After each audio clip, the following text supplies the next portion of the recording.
또 오차범위 밖으로 이재명 후보를 앞서는 결과 이 이유는 뭡니까? 그 역효과를 낸 거죠. 본인도 또 전화를 걸었더라고요. 아니 우리끼리 사적인 얘기를 나눈 걸 너 왜 깠니? 어차피 누나가 양다리 걸치려서 내가 양다리 걸쳤는데요. 그러니까 이런 말을 국민들이 들을 때는 화가 나거든요. 그렇죠. 가장 네거티브 전후를 보면 가장 불리한 후보가 이재명 후보예요. 본인 문제거든요. 그렇죠. 우속과 주술 논란인데 민망한 일이지 그거는. 민망하고 정치인들이 많이 하거든요. 나도 좀 알고 있는데 얘기는 못 하겠습니다. 그게 이제 일종의 하나의 까십거리? 불안하니까 한번 해보고 재미로 한번 해보고 뭐. 지지율에 영향은 없을까요? 저는 큰 영향 없는 후보가 행보가 상당히 안정돼 있어요. 메시지도 안정돼 있어요.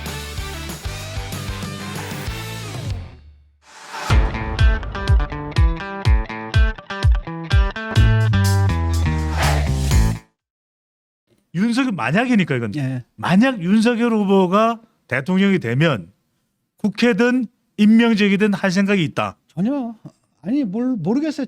제 느낌은 뭐냐면 한 1년 후에는 제가 가장 강력한 안티가 되어 있을 것 같다. 아 윤석열 후보가 대통령이 된다 하더라도 1년은 이제 허니문 기간이라 그러잖아요. 아 1년 정도는 만약에 허니문 기간이기 때문에 그때는 자제를 하죠. 네. 왜냐하면은 정비도 해야 되고 뭐도 해야 되고 뭐도 해야 되고.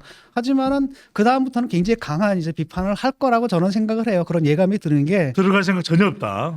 왜냐하면 그렇잖아요, 우리나라. 음, 그런 거고. 네. 그 자기 역할이라는 게 있잖아요. 소는 누가 키웁니까? 그렇습니다. 다양한 의견들 보내주고 계십니다. 진중권 대통령, 윤석열 후보님 도와주셔야죠.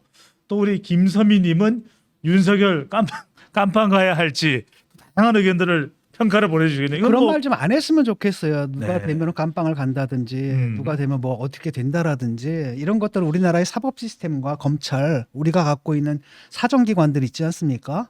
여기에 대한 불신을 낳게 되거든요. 그러니까 이 정권에서도 사실은 윤석열 잡으려고 얼마나 많은 노력을 했습니까? 그렇죠. 그런데 안 되잖아요. 번번이 실패했죠.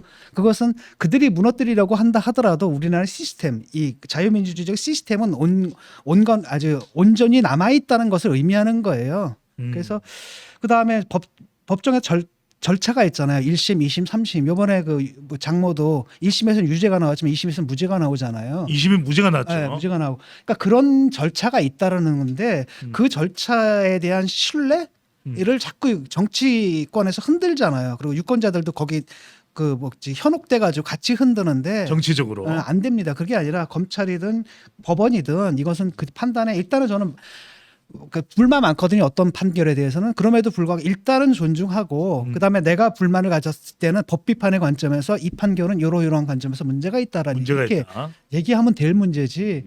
항상 뭐 정권 잡게 되면 판사들이 다 내 편이고 검찰이 다 내 편이고 이런 식의 사고 방식을 갖고 있는 사람들 그걸 당연시하게 되면 실제로 그런 일이 벌어져요. 그래서는 안 됩니다. 알겠습니다. 자, 법원 판결에 맡겨둘 건 맡겨두자. 오늘따라 뭐 더 후련하십니다. 진중권 교수님과 함께하는 시사저널 시사 끝장 본격적인 대선 이야기로 들어가 보겠습니다. 신 교수님, 예. 뭐 김건희 통화 녹취 2탄 3탄 나온다.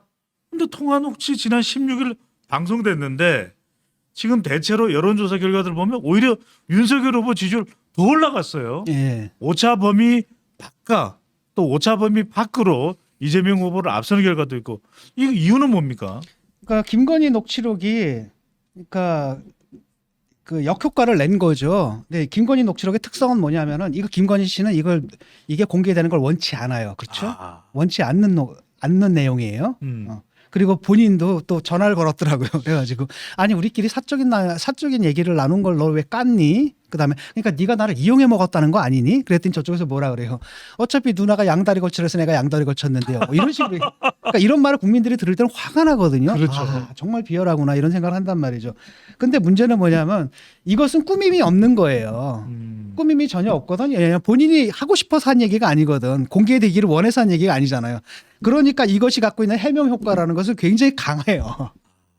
그러니까 오늘도 또 그 얘기를 한단 말이죠. 우리 남편은 그 정권을 구하려고 했는데 그러다가 배신당했다.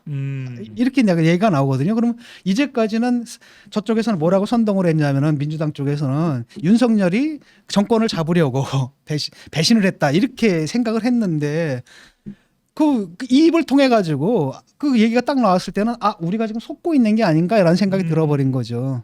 다른 프레임으로. 다른 프레임이 이제 네. 돼버리고 그들이 설정했던 프레임이 거기서 깨져버린 거예요, 그냥. 그래서 지금도 막 검찰을 악마화하고 막 이랬는데 그럴 의도가 없었다라는 거, 오히려 배신당했다라는 거.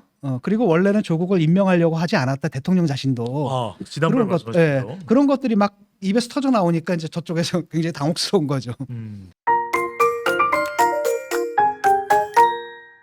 윤이 문재인을 배신했지 뭐 이렇게 의견 보내주시는 분들도 계시고요. 어차피 대통령은 윤석열입니다. 이렇게 또 의견을 스카이 님도 의견을 또 보내주고 계십니다. 진 교수님, 그러면 지금 장모 2심 선고가 무죄가 됐고 또 김건희 씨 통화록 씨 내용 공개됐는데 지지율에 뭐 타격을 주기는커녕 윤석열 후보 지지율이 올라갔고 이른바 본부장 리스크는 일단락 됐다고 봐야 됩니까? 저는 뭐 끝났다고 보고요. 일단 본인 거는 걸릴 게 하나도 없잖아요. 쉽게 말하면 그 고발 사주라는 것도 신나게 떠들었는데 아직 손준성도 기소를 못 하고 있어요. 법리가 안 맞아가지고. 그러니까 공수처 내에서도 기소가 할 만한 사안이냐 아니냐 가지고 다투고 있단 말이죠. 그리고 이 사안 자체가 고발 사주라는 프레임 자체가 합리적이지 않고 아니 그걸 왜 남을 시켜서 고발을 해? 자기가 고발하면 되잖아. 그리고 실제로 그 윤석열 후보는 그 한겨레 같은 경우에 자기가 직접 고발했거든. 그렇죠. 그러니까 그 프레임 자체가 사실 비개연적인 프레임이었다라는 거죠. 그건 이제 끝났고 뭐가 남았어요? 하나도 남은 건 없고 그다음에 그 장모 같은 경우인데 원래 그 각서가 문제가 됐던 거 아니에요? 그것 때문에 이제 경찰 단계에서 무혐의가 됐던 건데 네. 그게 기소가 돼서 판사가 갖다 오히려 똑같은 그 증거를 가지고 그러니까 경찰과 검찰에서는 그것 때문에 무혐의를 때렸는데 그걸 가지고 유죄를 때려버린 거잖아요. 그래서 조금 이상하다는 싶었어요. 그래도 법원의 판단이니까 존중해야 되잖아요. 네. 그러니까 아니나 다를까 2심에서도 뒤집어졌다라는 거죠. 무죄 선고가 나고. 그러니까 이 3심에 가면 또 어떻게 될지 모르겠지만 3심은 되게 그걸 따지는 건 아니거든요. 사실관계를 따지는 건 아니기 때문에. 네. 사실 그리고 대부분 가면 달라질 수는 있는데 2심을 또 존중할 수도 있을 텐데. 예. 그 2심은 아마도 근데 1심보다 2심을 더 존중해 주지 않을까 이런 생각이 들고 그리고 또 하나는 이거 뭐 장모잖아요. 이거 연좌제도 아니고 장모인데.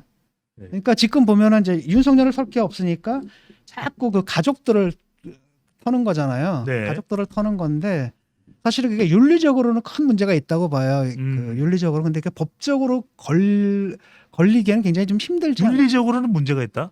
당연하죠. 예컨대 자기 경력을 갖다 허위, 과장 하고 뭐 이런 부분들. 그런데 이게 이제 법적으로 이렇게 처벌할 만한 사안이냐에 대해서는 그게 그렇게 간단하지는 않을 거라는 겁니다. 그렇기 때문에 파괴력은 제한되어 있고 그다음에 또 비호감도 있지 않습니까? 네. 김건희에 대한 비호감도와 이제 김혜경에 대한 비호감도를 딱 비교해 보게 되면 이재명 후보의 배우자인 김혜경 씨와 네, 비교할 때. 김혜경에 대한 비호감도가 훨씬 더 크죠. 그건 뭐 때문입니까? 요번에 그 저쪽에서 녹취를 까니까 이쪽에서 녹취를 깠는데 경수 그 역설. 깔깔깔 그게 이제 막 악마의 웃음 이래가지고 막 날아다니는데 정말 그거 한번 들어본 사람들은 아휴 이건 좀 아니다. 이재명 후보의 통화 그 욕설 내용 안에서 배우자 김혜경 씨의 웃음소리. 그렇죠. 근데 나도 그거 다른 건 다 모르는데 그걸 딱 듣는 순간에 좀 소름이 쫙 끼치더라고요.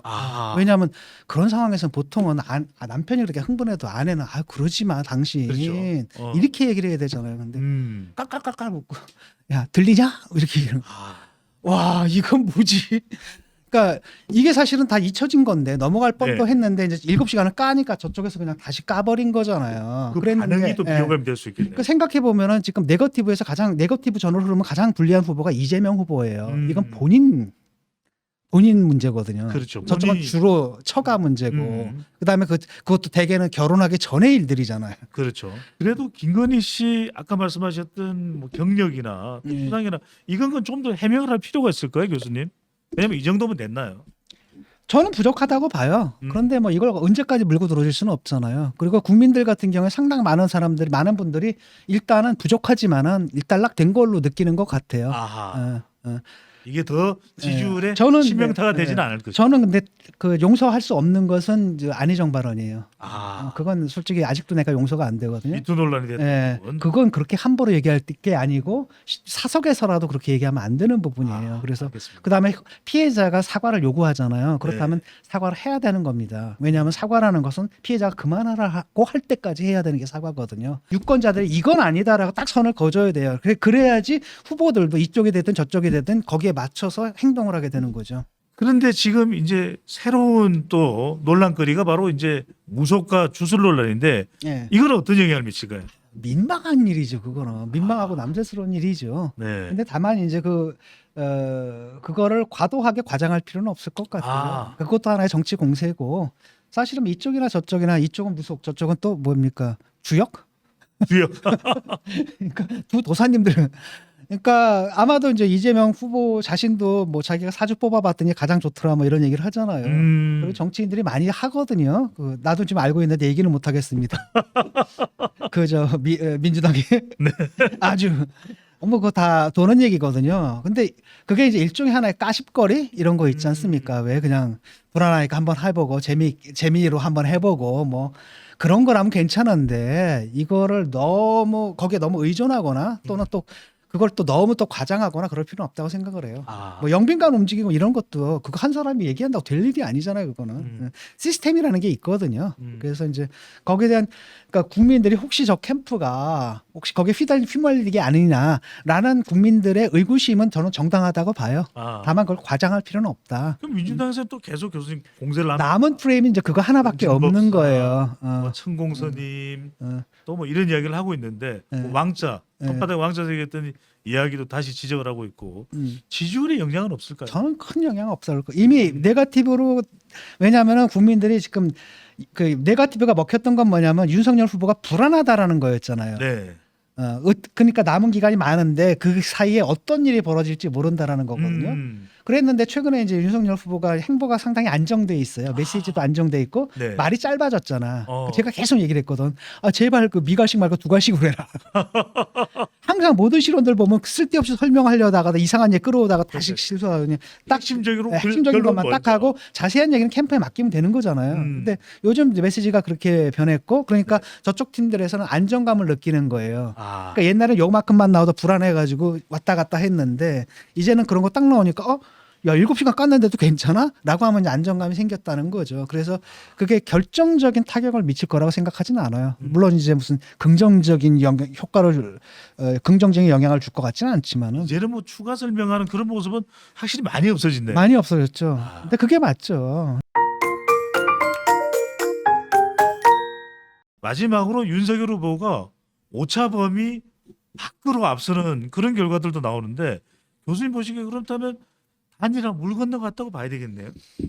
아직은 몰라요. 그러니까 일단 우리가 분명한 건 뭐냐면은 여론조사가 어느 쪽이 더 옳은지를 모른다라는 거예요. 그러니까 전화 면접과 그다음에 ARS가 어느 쪽이 더 표심에 더 가까운지 여기에 대해서 아직도 그 정리된 견해가 없어요. 그러니까 다수설은 전화 면접이 훨씬 더 실제 표심에 가깝다라는 게 다수설이지만은 그런데 문제는 뭐냐면 그다음에 ARS에서는 정치적으로 굉장히 앙가주망 그러니까 인게이지드 된 사람들이 많이 참여한다는 근데 그 사람들이 또 투표장에 나오는 사람들이기도 하거든요. 그러니까요.